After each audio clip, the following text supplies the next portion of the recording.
owners. Now, the Balmain Institute has kindly asked me to address this issue of corporatocracy, or the rising power of corporations in society. And it's something that I think right at the moment, given the coronavirus and the dramatic economic circumstances around it, something that is likely to give rise to greater power by private institutions over government. Those with the most money can swoop on assets which have been fetching bombed out prices, as we can see from various coverage in the press. Large corporations are already being subsidised all over the shop. So that will be the nature of the address tonight, and I look forward to your questions afterwards. So to start, once every 3 years we get the chance to vote. We stroll down to the local polling booth and cast our votes for the federal election. But the rest of the time we suspect that somebody else is running the show, and that suspicion would be correct, because money has increasingly distorted the political process, both in Australia and in other developed countries. And while political donations are often cited as the main way that democracy is subverted, these are the culprits which undermine democracy, according to many, they are really only a very small part of the picture.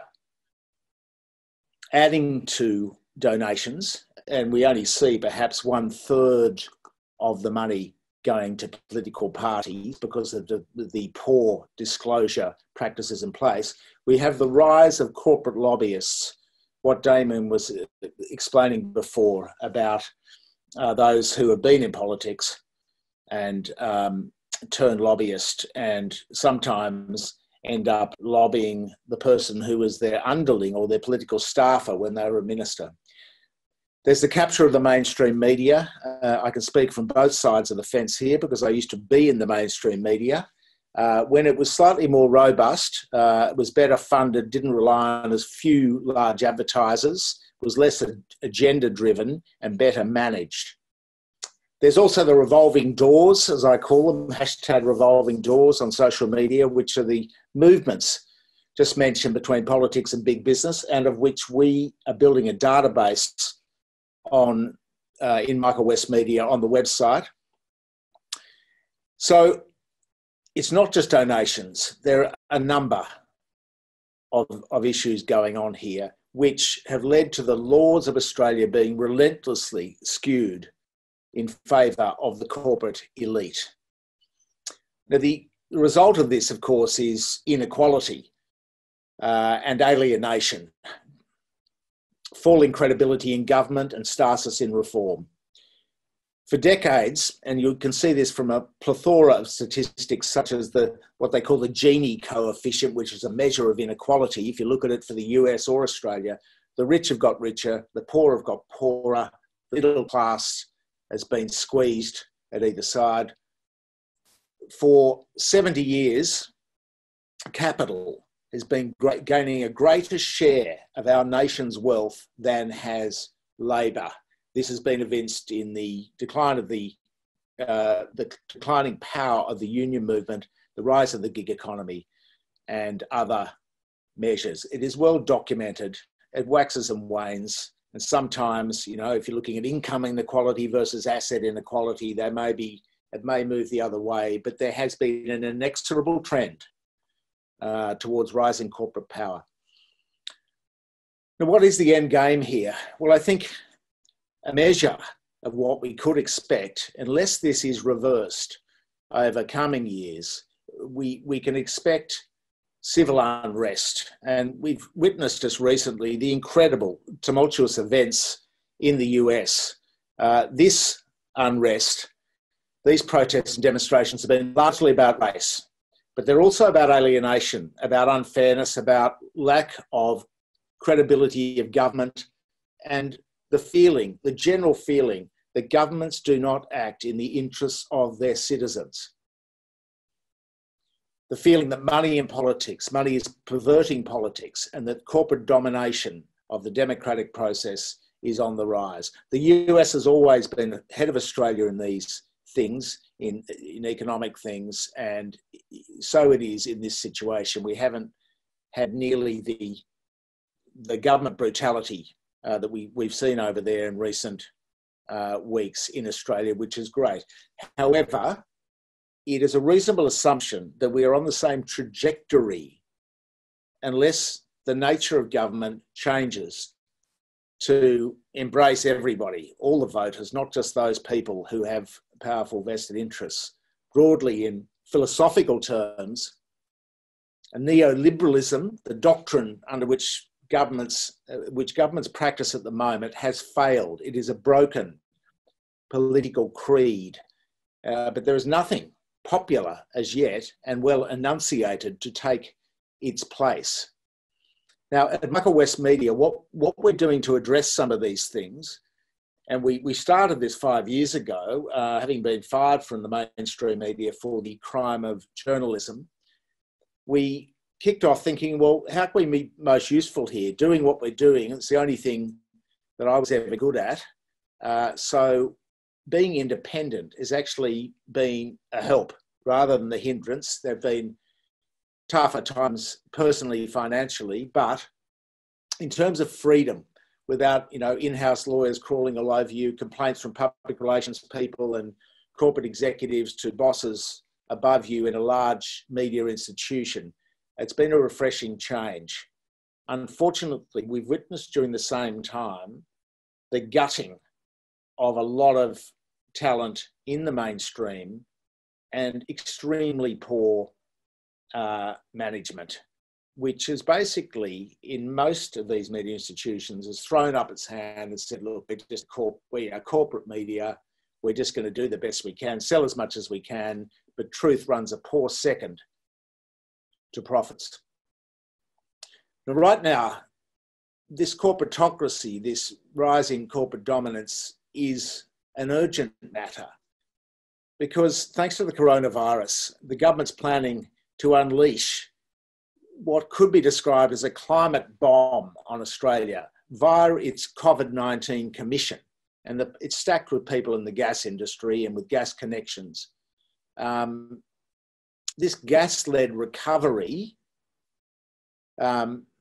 involves massive taxpayer subsidies to multinational companies. Now, never mind that gas is almost as damaging to the climate as thermal coal. Never mind that the gas producers are notorious tax dodgers. This very same government, which espouses free markets, is actually deploying our taxes to subsidise the projects of large, profitable multinationals. Collectively, of course, because of their disastrous decisions, they've blown up $19 billion here through the disastrous LNG developments in Gladstone and Queensland. But the situation is particularly bizarre, and this goes to this whole failure of government, really. Australia has actually overtaken Qatar, or Qatar, not quite sure how you pronounce it, to become the world's largest gas producer. That's happened over the past couple of years. The world's largest gas producer, bigger than Russia. But so bizarre has been government policy over many years, and this is a policy born entirely of corporate influence. Pretty much APIA, the peak body, the lobby group for oil and gas, is funded to the tune of millions of dollars a year. Very powerful lobby group. But Australians, we are now seeing import terminals being built to buy back gas from overseas. It may be our own gas that we've already contracted to sell overseas. The world's biggest exporter, Australia, is now importing or on the verge of importing. Why has there been no policy to reserve this absolutely necessary commodity for domestic consumption?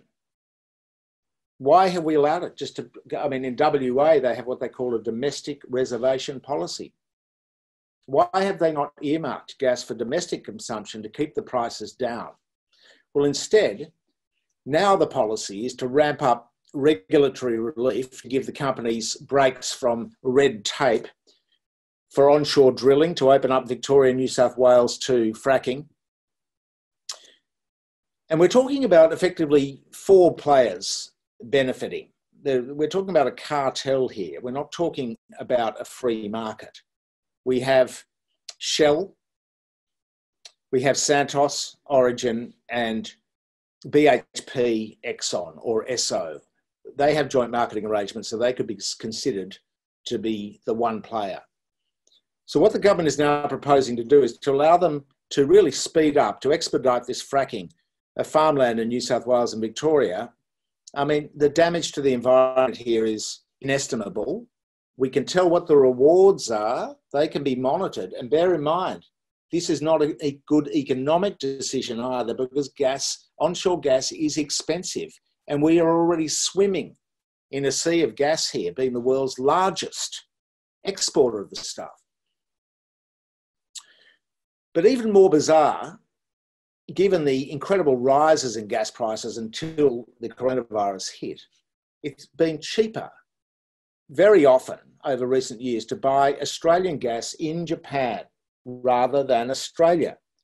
Now, if we think about that in logistics, this is a theoretical case. I haven't actually tracked single molecules of gas, but it's entirely plausible. If we think that if we track one molecule of gas, which is extracted from the seabeds of the Bass Strait by Exxon and BHP down below Melbourne, and then it travels to the nearest port in Victoria, and from there, it proceeds up the pipeline, perhaps through South Australia, thousands of kilometres, incurring transmission costs along the way to foreign-controlled pipeline trusts, which also pay no tax in Australia, like Exxon, and it finally gets to Gladstone in Queensland. And when this Australian gas gets to Gladstone in Queensland, it's then turned into liquid. It's turned into LNG, liquid natural gas, which incidentally I think has been very smart marketing, because it's almost as polluting as coal gas, but they never call coal nice, natural coal or anything like that. The word natural, I think, is a stroke of marketing genius from somebody, because coal, of course, is also natural. In any case, it costs $3 or $4 a gigajoule to turn this stuff into liquid. Then it's packaged up and shipped to Japan, 7,000 kilometres away, where it's turned back into gas again and then finally sold to customers.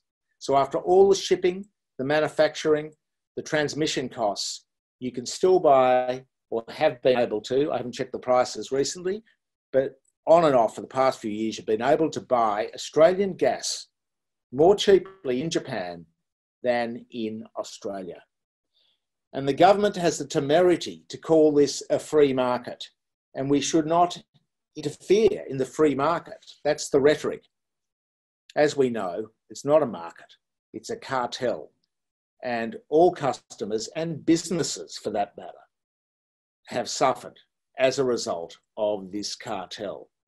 And bear in mind, we're just talking about one industry here. This is a particularly egregious one, but it is just one industry. And it's an example of how lobby groups can dominate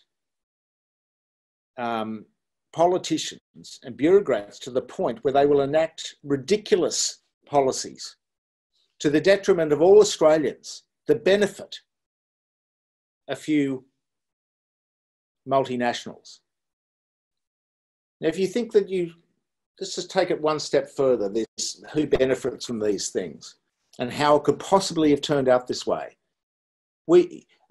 Perhaps a third of the audience here tonight may be customers of Energy Australia. And as you can see, I have no compunction in naming names, having done the work and identified these things, because I think that is a huge failure of the mainstream media, that they're so scared of getting complaints that they never name names. In any case, let's say you're a customer of Energy Australia. Where does the money that you go every quarter, where does that go? Where does the money that you pay go? Well, the ironically named Energy Australia which owns a large suite of energy assets, coal mines and all sorts of things, poles and pipes and wires and things all around Australia. These assets used to be owned by state governments and they were privatised. Who owns Energy Australia now? Energy Australia is now owned in the infamous tax haven of the British Virgin Islands. The British Virgin Islands makes the Cayman Islands look transparent. Over in the Caribbean, that's where Energy Australia is controlled. And when you look at their financial statements, how do they get their tax liability out? They give huge loans to themselves, and the interest on those loans makes its way overseas to the Caribbean or to Hong Kong or other places. Guess how much tax Energy Australia has paid over the 4 years from 2013 to 2017. And this is Tax Office numbers, the transparency data. Over those 4 years, when electricity prices, when energy prices were the highest they've ever been, they made 30 billion in total income and they paid zero in income tax.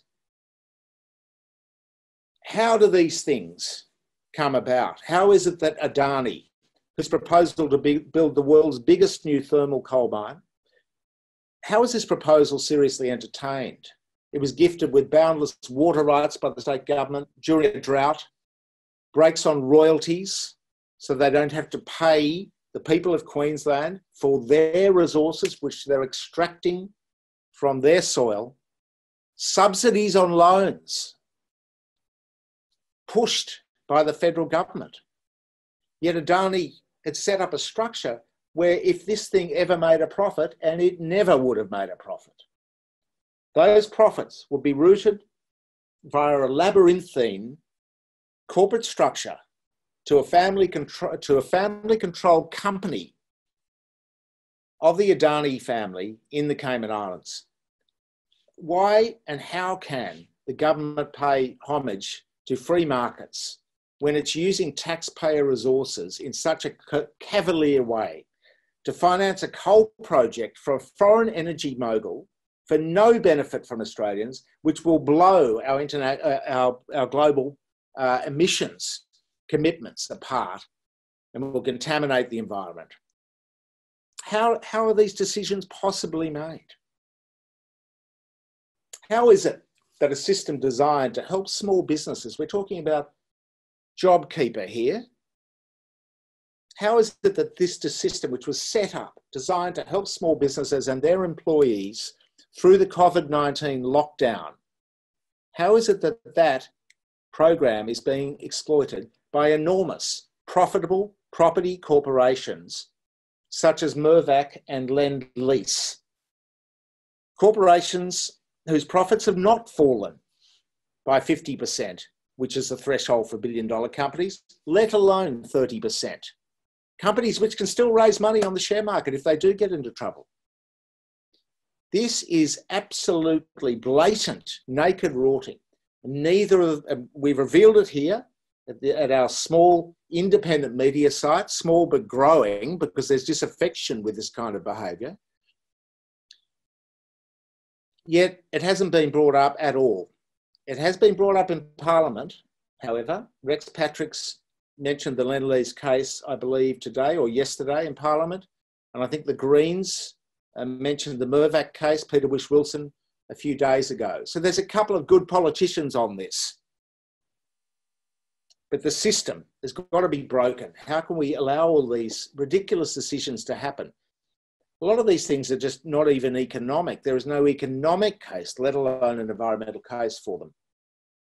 So what we do, because the mainstream media has failed to do this, because they are financed by the large corporations.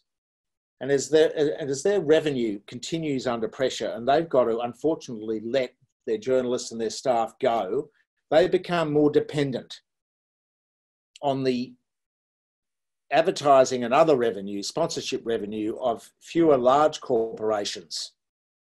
They become more dependent on the ANZs, the NABs, the Commonwealth Banks, the BHPs, the AGLs of the world. if you look at banking, how is it that government ministers, so many government ministers, can claim again and again and again there was no need for a banking royal commission, and then suddenly they finally get a banking royal commission up and it finds systemic fraud rife across all of the organisations, across the nation's largest financial institutions. Now, to err is human, of course, but, you know, and there's always going to be problems with large institutions. Not a matter of good and bad here. It is a matter of regulatory capture and listlessness, and politicians and the political process being captured by the large corporations. How is it that Westpac can break the anti-money laundering and counter-terrorism financing laws 23 million times and then claim it was just sloppiness? That's what turned up in the Financial Review the other day. An internal Westpac inquiry into its own activities had found that these 23 million breaches of the law was a matter of sloppiness. You can bet your bottom dollar that no executive will ever be held responsible. It is a good thing that a couple of Westpac directors fell on their swords. They showed that they were accountable. So often it's not the case. Obviously, they're under pressure to do it, but nobody will ever be prosecuted. There will be a deal done with the regulator, pay a fine, a penalty. It'll be tax deductible probably, and it'll be a tiny fine. It'll be like one of us getting a really cheap parking ticket in terms of how much it's going to hurt us. So this brings us to the issue of accountability. Corporations get away with all this, and the directors too get away with all this. Corporate welfare, when social welfare recipients are getting hit by fraudulent robo-debt notices, corporate welfare just passes, barely mentioned, occasionally in the press by troublemakers such as myself and a few others. On Twitter and Facebook it's picked up, which is good. Mainstream media steers clear of it. The government ignores it. Today, as Damien was saying, the bill for a federal ICAC or an anti-corruption commission was knocked on the head. There is no ministerial accountability for the slew of rorts that's been going on for many years. That's got worse. Nobody even falls on their sword or gets pushed, or it's very rare that happens. And this has led to credibility in government being at all-time lows on a number of studies. You just got to talk to people, really. People are disenchanted with the political process. Brings us to the propaganda machine, which is the mainstream media, which has increasingly a penchant for rewriting press releases a day early and avoiding naming corporate and political offenders for what they've done. This is not the fault of the journalists. There are many good, very bright, hard-working journalists. A lot of them are under pressure. I was at Fairfax 5 years ago, and it was already happening then. It was the fifth round of redundancies. People with young children and mortgages just keen to hang on to their jobs. News Corp at the moment, which is obviously just a propaganda arm of government, its younger journalists are going to be losing their jobs, but in great numbers. They will hang on, no doubt, to the loud voices that the talent, as they call it, on Foxtel and in their main newspapers, which basically push the government line. It was interesting, a couple of days ago, I read a story. I was a little bit horrified by it. It was a herogram of the Prime Minister. This isn't a comment on the Prime Minister, Scott Morrison, but this is what it said about Morrison's changing approach to the media post the bushfires, where he did a terrible job. And just to quote this briefly, and this is a Herald story, which used to have far more It wasn't perfect, but it had far higher standards of scrutiny. And this was before the days, of course, when Nine, which now owns it, used to hold Liberal Party fund managers, the campaign events to raise money for one of the main political parties. And it says, on the afternoon of Thursday, March 26, Morrison summoned a handful of senior journalists, one from each mainstream outlet, to meet him in the cabinet room where he would speak frankly about the state of play. The story went on, but essentially from that point, Morrison, the implication is that he basically got the media on side. He just refined the art of the Canberra bubble. This wasn't cash for comment, this is access for comment. Access for comment has always been a game played out. But I've seen it every day since, opening up the Canberra story. It's a day early before any independent media with any scrutiny and spine has a chance to get at it. And this is what happens. A handful of mainstream outlets get a drop, as we call it in the trade, a day early. They put it on their front pages before any independent media or anybody in social media can get a look at it. It's without policy, it's a briefing, so it's shaped for maximum political advantage. The next morning, of course, breakfast TV and radio are running with the story, and the news agenda has been set, and the news agenda remains that to the day. It's a doubly sneaky, devious policy because, of course, people with a free spirit and an independent voice in independent media look like a complete bunch of whingers because all they do is get the stuff 12 hours later and start commenting about it in a negative fashion. Of course, the mainstream media agenda has already been set. The apogee of mainstream media failure was the sports rorts and other rorts during the election, while the mainstream was obsessed with the political theatre and the jibes between Shorten and Morrison and all the main players and the daily sort of news cycle. Around the block, you know, various politicians were handing out $1 million grants all over the place, hundreds of thousands here for this swimming pool or for that sporting facility. It wasn't picked up till a long time after the election. All these rorts were going on everywhere. And yet the bus with the politicians on it, that was the centre of attention.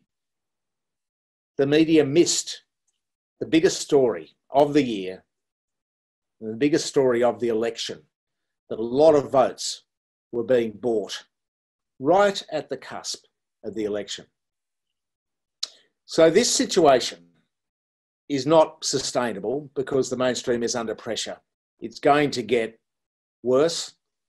And the light at the end of the tunnel is that there is the democratisation of information via mediums like this, via social media. It's instantaneous. It can't be matched by the mainstream.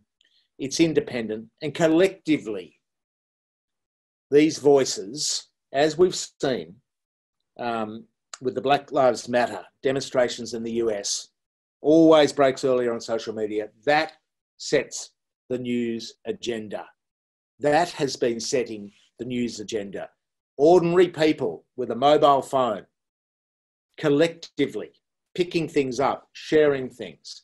No corporate sponsors, no political agendas. Well, maybe a lot of political agendas, but no industrial scale, organised, whiteboarded political agenda. These media, the new media, the distribution is free, and that gives us hope. Because I'll tell you what, if we had to rely on the mainstream now for truthful reporting, and this isn't the fault of the journalists, again, it's the management, we'd be in very poor shape as a country.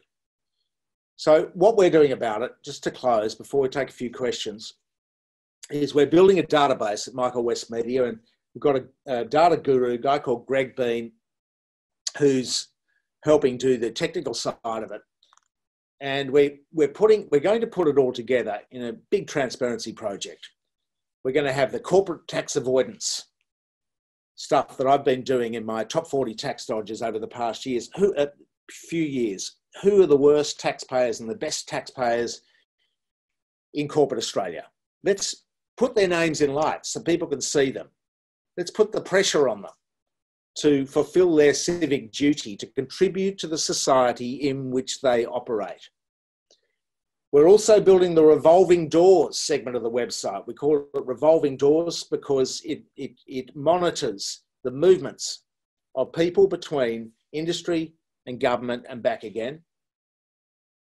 For instance, in Scott Morrison's revolving door, and we may need to update this because it's hard to get email lists and staff names and so on from politicians.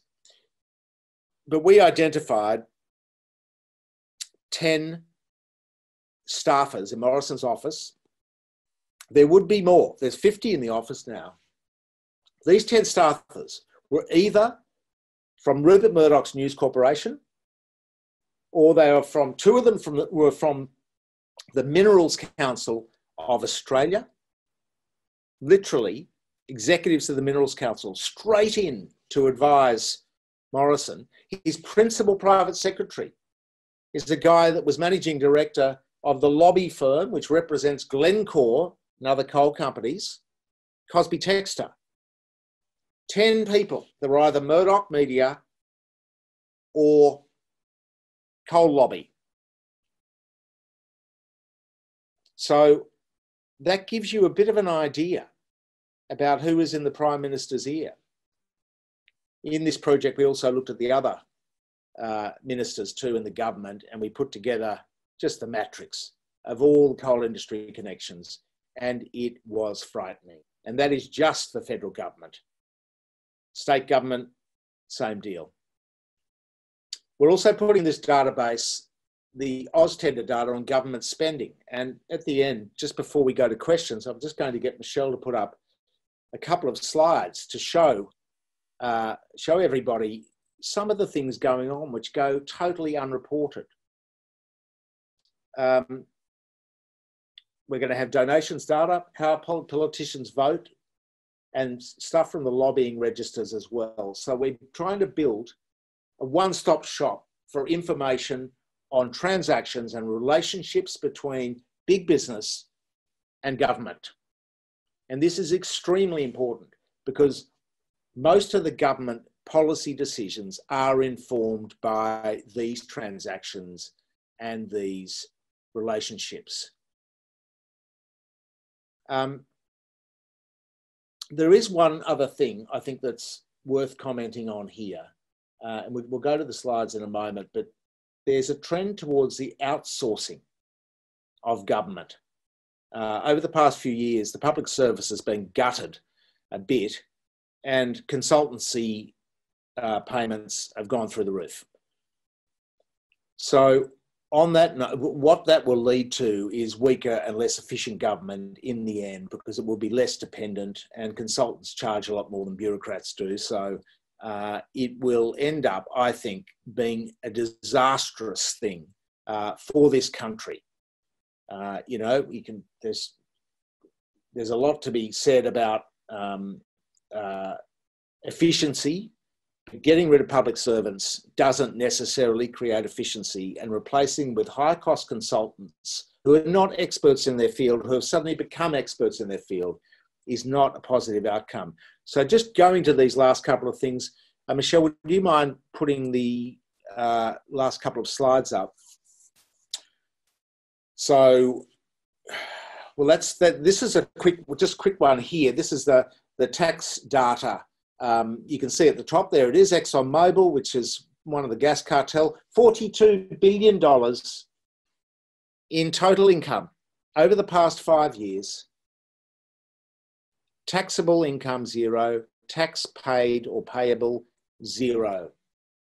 $42 billion worth of money from extracting our resources from our seabeds has all gone overseas, apart from the costs of extracting it and some Australian labour. That's a good example. If you could move to the next slide, Michelle, that'd be just a quick bit of data point. Now, this slide here shows the big four. Now, we're not talking about the big four banks here. We're talking about the big four, the bigger four. This is the biggest, these are the biggest, most powerful institutions in the world. The consultancy / audit / tax advisory firms, KPMG, PricewaterhouseCoopers or PwC, Deloitte or EY, as it's now known and was known as Ernst & Young. If you look at those numbers there, this is the money they have got over the past 4 years from consulting to the Department of Defence. 670 million for KPMG. The bunch of four colours on the right is all other departments. That's consultancy for all other departments. Look at the money. These private companies, or they're not companies, they're partnerships actually, and it may surprise you to know that none of them produce financial statements. They won't even tell me who audits them, and they are the global auditors that audit 98% of the world's multinational companies. They do most of the tax avoidance advice for multinationals around the world, more than 90%. And they are the most dominant contributors to political parties in political donations in Australia as a group, millions a year, and they get back rich rewards. Those are the numbers. These are the numbers they're pulling out. If you go to the final slide very briefly, Michelle, this just gives you an idea about what's been going on in government spending. This is the sort of thing we need to get across. It's so incredibly important. The red bars are defence. The blue bars are all other departments. This is government procurement. This is the AusTender database. We've jigged around with the numbers quite a bit. Greg's done quite a bit of work on it. And this is a result. If you go back 10 years, okay, it was all other departments were most of it, most of the spending, 26 billion compared to 12 billion. In 2018, it was 85 billion compared to 27 billion. I mean, if you just think about the, if you think about the incredible rise in defence spending, this is another section we're doing for revolving doors as well, because the amount of taxpayer money spent on defence is absolutely astronomical, and there is virtually no oversight of it. So I just wanted to leave with those couple of visual things just to give you an idea about the work that we're doing, and we want to combine it into one database where everybody can just go and go, well, let's get transparency on that person. Okay, so Christopher Pyne was Defence Minister. He leaves, he goes straight to do defence work for EY. How much money did EY get out of government? How much did it donate to government? Which parties did it donate to? Who else is in Christopher Pyne's network, EY's network? All these things are incredibly important for democracy, in my view, because there is a failure of disclosure in government. You know, whistleblowers are being prosecuted all over the place, Bernard Collaery, etc. And so somebody has to do this work, and I believe the community will have to do it via people like myself and the people that work with me in this venture, because it's not being done elsewhere. Anyway, I'll stop rambling now. So thanks so much for your attention, and I'll back to you, Damien. Thank you very much. Thank you, Michael. Wow, I have a lump in my throat just thinking about what you've said. We have a message that's come through on the chat, MW for PM, so I hope you might think about that. Thank you very much, Michael. It was a wonderful presentation. It's one of the best we've ever had. Could I now go to the question of questions? And there are quite a few to get through. So maybe Mo will, we don't mind going 15 minutes over or so. And start with a question from Lindy Ward. How many fossil fuel promoters and past employees are currently working in the Australian Parliament as advisors and staff, and how many of our retired politicians are now working in those industries? You've cited a couple of examples, but you may care to expand on the volume. Well, I don't have an actual number, and that's precisely what we're trying to do, Damien. Very good question. And what we want to have is those exact details, updated, easily accessible for everybody to go, well, how much? And bang, oh, here it is. We're going to go to this guy's website, or the website which is run by these people, because frankly, it's a community effort. I've got people actually helping me free as well to build this stuff at the moment. It is a great question. And as I said, there's at least, or there has been at least 10 either Murdoch or fossil fuel related people close to Scott Morrison in his office. That's just one.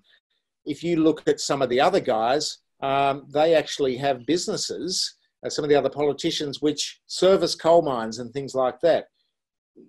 We've documented all this, and I invite people to go to the website, and if you use the search bar, which is very good there, and if you just put dirty power in, you will find the video I did with Greenpeace in an investigation into this stuff. Now, it changes a lot because political officers, it's a high staff turnover thing, but suffice to say that fossil fuels are very well represented, and increasingly they know the end is coming for them. The end is not nigh, but it is coming, and it's going to be a gradual end. And they have a lot of assets. They have a lot of income, although it is under pressure if you're in, say, thermal coal. They are going to fight this thing for a long time, and they will have their friendly politicians fighting it with them and for them. And the bureaucrats that they've managed to suborn that should be independent too. They will have people in the offices in not just federal parliament, but we're talking Queensland, New South Wales, Victoria, WA, all the states, where influencing government is a priority. These people will be there. Now, they're not necessarily bad people. They're just doing their jobs. But if you take the view that Australia has to and can and should, and it's economically very feasible to expedite the move to renewable energy rather than mucking around with gas and so on, and certainly without mucking around with coal for too long, then, this stuff just needs to be put out there with the disinfectant of sunlight on it. Next one's from Kim, Michael. A couple of questions for Michael. What role does data play in the future of journalism? How will it help, quote, keep the bastards honest, unquote? How does Australia rank when it comes to data transparency? And what would you like to see change? Well, I think I've just given a whole address on that, haven't I? I don't want to bore you all again with it. I think you have. Can I just say that I think the problem is, I've noticed there's all these sort of lobby groups and industry associations like the Business Council of Australia, the AI group that won't even show me its financial statements at the moment. It's all over the ABC, but it's ducking and weaving and refusing to answer questions. I mean, who is the AI group? Who funds it? Why are they all over the ABC the whole time? You've got the IPA, who funds them? You've got this is tip of the iceberg stuff. I've done a study of 20 lobby groups, every industry, pharmaceuticals, minerals, ARPIA, the Minerals Council of Australia, the state bodies, the Queensland Minerals Council, New South Wales Minerals Council. They are just everywhere. This is $1 billion industry. And if you were to break it down on the amount spent at the Property Council, incredibly powerful, there's probably $1 million spent for every politician in Parliament in terms of lobbying money. There'd be a lot more, probably. I mean, this is highly orchestrated, people spending their lives with the one outcome. They get paid a lot of money to influence politicians. It's $1 billion industry. This is what we're up against here. Little old me in the living room, chatting to you people and saying, well, look, it's not being done elsewhere. There's this huge movement. Okay, they're representing different industries. Fossil fuels particularly, because it's an urgent matter for them. This is what we're up against for transparency. So the answer to Kim's question is, it's absolutely vital that there's transparency on this, because there's $1 billion industry seeking to undermine that transparency. From Andrew Fraser, the Labor Party has been just as guilty of the, quote, revolving door syndrome, unquote, as the Liberal Party. Is a more bipartisan approach to reversing this corrupt state of affairs warranted? Well, I agree with that. I'm actually non-partisan, progressive, but I'm non-partisan, deliberately so. And the Labor Party, they're not quite as, what adjective shall I use? Aggressive. Peculiar as some of the Liberal Party people are, certainly the Nationals, who pretend that they represent farmers when they really represent miners. But, you know, the Labor Party has not been good on gas, and this would have happened. They are very close, the gas industry. They're a bit compromised on coal too because of the unions, and I can understand the jobs thing. And they should have a comprehensive program to move away from that to renewables, but they have their own push and pull going on within their ranks, obviously. So, yeah, look, politically, it's very difficult, I think, with the current system, especially where you have donations.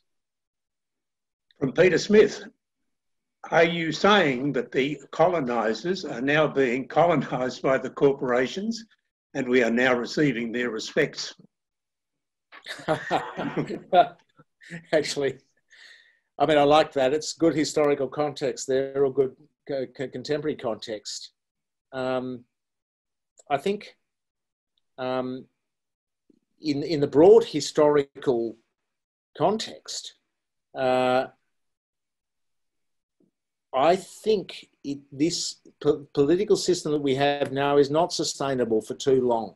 People are going to get sick of it, because we're going to come out of this COVID-19, I think, increasingly dominated by corporations. If you look what happened in the GFC, heading into the GFC, the banks were still pretending that they weren't propped up by the government. So I've got it on silent, but it came up on the computer. So the banks were pretending they weren't propped up with the government. Now half the country's propped up by the government. You've got Mervac and Lend-Lease getting the JobKeeper scheme when they shouldn't be entitled to it. I mean, corporate welfare is absolutely rife. You've got Qantas getting massive subsidies at the moment. Virgin, which the government, in my view, probably should have stepped in and bought the thing or compulsorily acquired it. But now they're just getting subsidies as well, and they're probably going to get, you know, help to get through to some kind of rescue package. The corporate subsidies are going on everywhere. The fossil fuel industry gets huge subsidies via diesel fuel rebates, special deals with water, all sorts of things, infrastructure built by state government. We're talking of billions of dollars a year to fossil fuels in subsidies. So I think that's becoming obvious to everybody now. So in the broader historical context, we have to move away from this pretense that we live in a free markets economy. This is not a free markets economy. This is crony capitalism. If it were free markets economy, the government would be allowing companies to collapse and new industries to arise. They've just given Rupert Murdoch a handout to support his regional newspapers. He takes the money from the government, as does Nine, Fairfax. They take the money from the government. What happens then? Murdoch turns around, tries to sell it. Nobody wants to buy it. He then shuts the newspapers, having taken the subsidy from the government. This has happened in a matter of weeks. So I think at some point people, I know the young people And I mean, if you look at Friendly Geordie's website, for instance, or his YouTube channel, he's got 400,000 subscribers. Now, the combined circulation of the Financial Review and the Australian is probably 100,000, maybe 150, depending on how you calculate it. And Friendly Geordie's, who's a YouTuber with a couple of mates, has got 400,000 subscribers to his YouTube channel. The young people don't watch the 6 o'clock news. They don't read the broadsheets. They probably don't listen to the radio. You know, they're not interested. They're disenfranchised, alienated from the political process. But they are not completely disengaged. They do care, as evinced by Jordan Shanks and his YouTube following. And he rubbishes the political environment and the mainstream media all the time with good reason, because it is failing ordinary Australians. Gerhard von Weinhardt asks or says, we can't all work for ourselves, so therefore what advice can Michael give to those of us who do work for an organisation gagged by our codes of conduct and social media policies, which are so widely worded that anything you dare to say that damages your organisation's reputation can be used to discipline you or cost you your job? That is such a good question. That is a real problem. And I know my old mates in the mainstream media, they've all pulled their heads in on social media. It's you can't. They're constrained by the corporate line and by seeming to be a good corporate citizen. I know whistleblowers. I've dealt with a lot of them over the years personally. Are people who've put their careers on the line for the public interest. These are people that really deserve the Queen's birthday honours, or maybe some other higher honour, because they've actually gone beyond the call of duty and been incredibly brave. But this is the point. You know, people do risk the ire of their management if their political view that they're espousing on social media is not in line with that of their employer. And I must say, it's a great question. I really haven't got an answer for that, because far be it from me to say to somebody, you should risk your job in the public interest when you've got a family to support. It really is a conundrum. I think it will depend on the old and the young that are not constrained by any corporate or government break on their free speech. I think other people can support in other ways. You know, you can support people like myself with $5 a month. You can support other independent voices. There's a lot of ways you can help without actually having to expose yourself live. But yes, I think it is corporations are really clamping down on this now. And I know people that work for large companies that would not dare, that wouldn't want to be seen to be associated with rogues and vagabonds like myself for 1 minute, because even the association might raise suspicions and cost them a promotion or a pay rise. So that's a really excellent question. I'd like to look into it further and wonder what the answer is, but I really haven't got a good answer for that. Jamie Parker, who is the state member for Balmain. Nice to see you involved, Jamie. You mentioned it's been financially difficult, but what do you see as the opportunity and the difficulty for independent media like MW Media? Well, my skiing career has taken a severe dent in the past few years. But look, you know,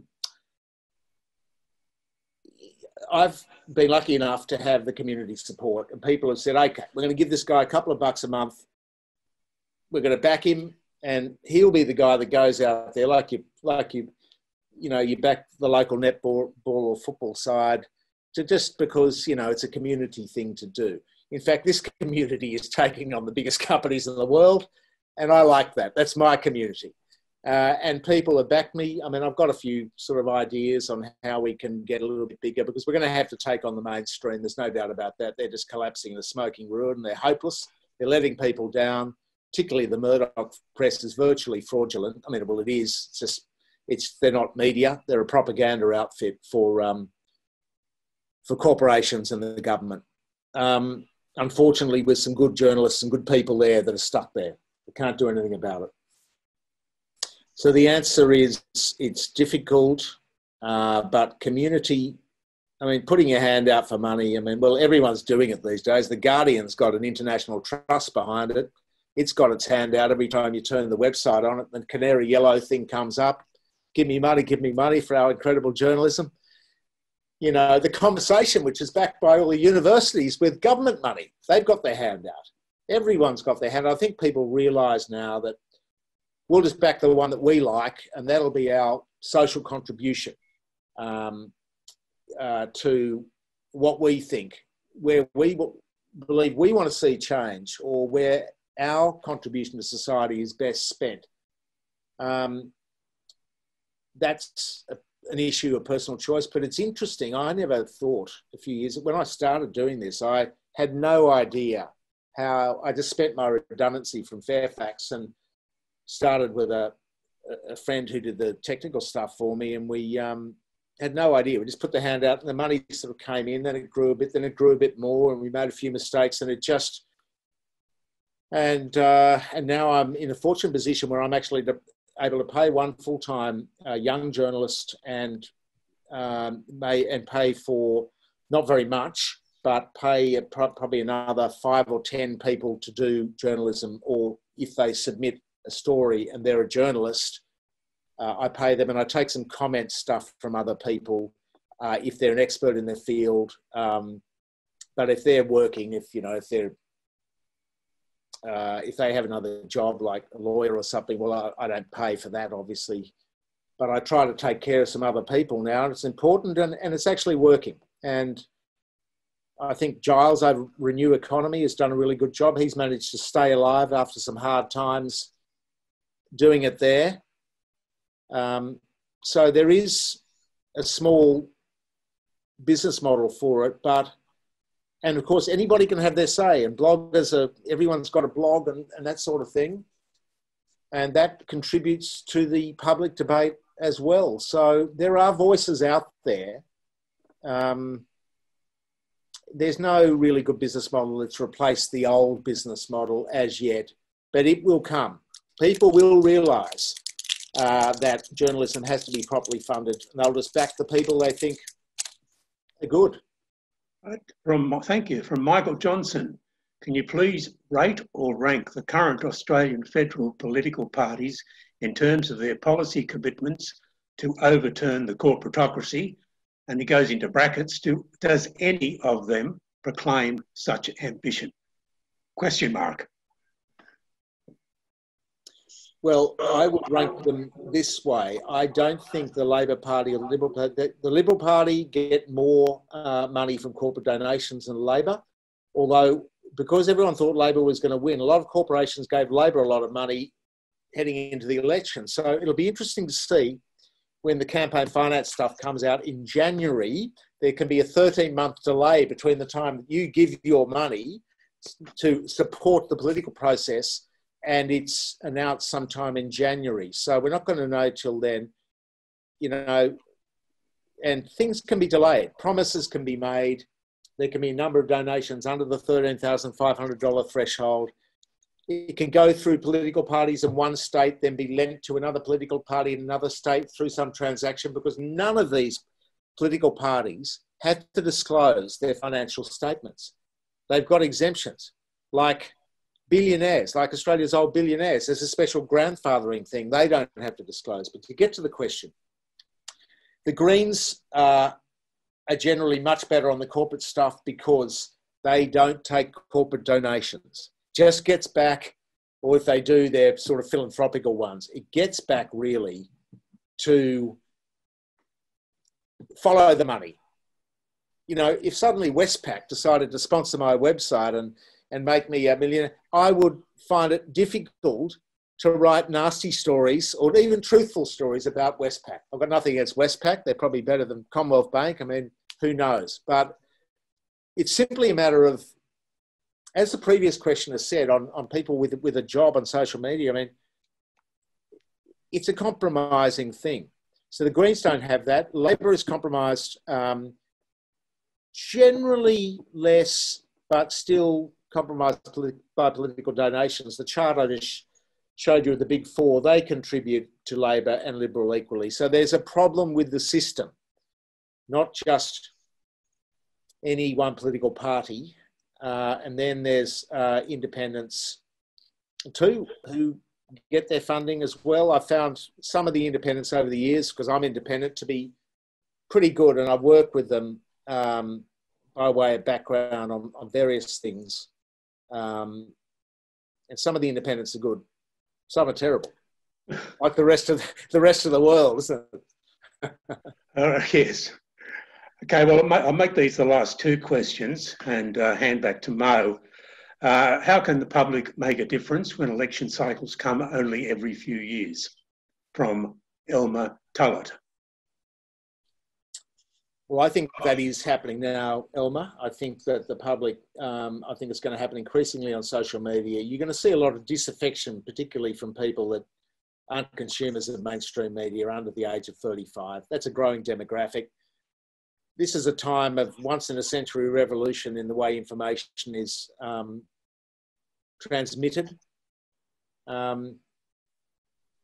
This Canberra bubble thing that I mentioned in the little talk, this is a real worry though. This Canberra bubble thing is tightening. There's no doubt about it. And that's not to say there's not some very fine journalists in Canberra, and I know some of them, and you know, doing a really good job. But when your information is, do you want a briefing with the Prime Minister? You're going to be cut out of that briefing, and that's going to cost you career brownie points. If you don't, if the Prime Minister then says to your newspaper boss, we're not going to have that bloke or that woman anymore in our exclusive 5 to 6 person briefings, because they're just not towing the line. So it's very devious by the government to be doing this, and it's a Faustian pact struck by the media organisations effectively. If I was running one of them, I would say, no, you're not going to these briefings. You can get it the next day, and we will just look at the merits of the actual policy, rather than taking some sort of carefully manicured PR thing from somebody in Scott Morrison's office of 50 people that concentrate on doing this stuff. There's probably more PR people and advisors in Morrison's office than there is journalists on the floor of the Sydney Morning Herald.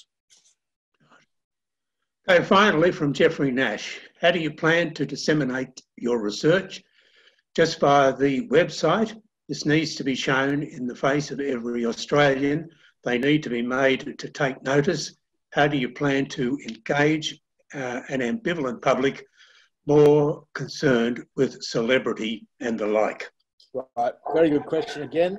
The answer to that is, and thank you for that question, it's just to battle on and do the job and get this stuff out there. When we started 4 or 5 years ago, it was from scratch with a Twitter following of 3,000.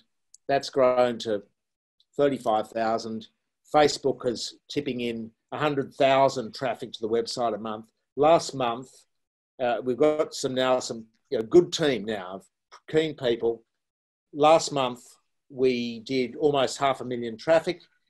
500,000 traffic is a lot. There's no paywall. 500,000 traffic is starting to get to the stage where it makes a difference. We're also doing the production now for John Menadew's excellent comment and analysis website, Pearls and Irritations. So it's not quite a merger or joint venture, but we're close. We're on the same page. We deal with the same issues. So, together now, that audience would be, well, on last month's numbers, it'd be 700, 800,000 traffic. That's starting to get to serious traffic level. So the Canberra Bubble crew is going to come under threat from people like us simply because the public understands this is a basic supply and demand situation. It wants fair income news. Now, it knows that everyone makes mistakes. The public know we make mistakes, make errors, but ultimately, if you're giving it a go, then you're going to get backing. So that traffic will rise as long as we don't get sued out of existence or make terrible mistakes or sell out, which is accepting a compromising situation. This information will be put over social media. We haven't worked out whether we're going to hive off a separate website or seek external philanthropic or university funding or something. That may not be possible, because wherever you go, if you're taking on the big corporations, you walk into a room, it's like they've suddenly seen the poison chalice.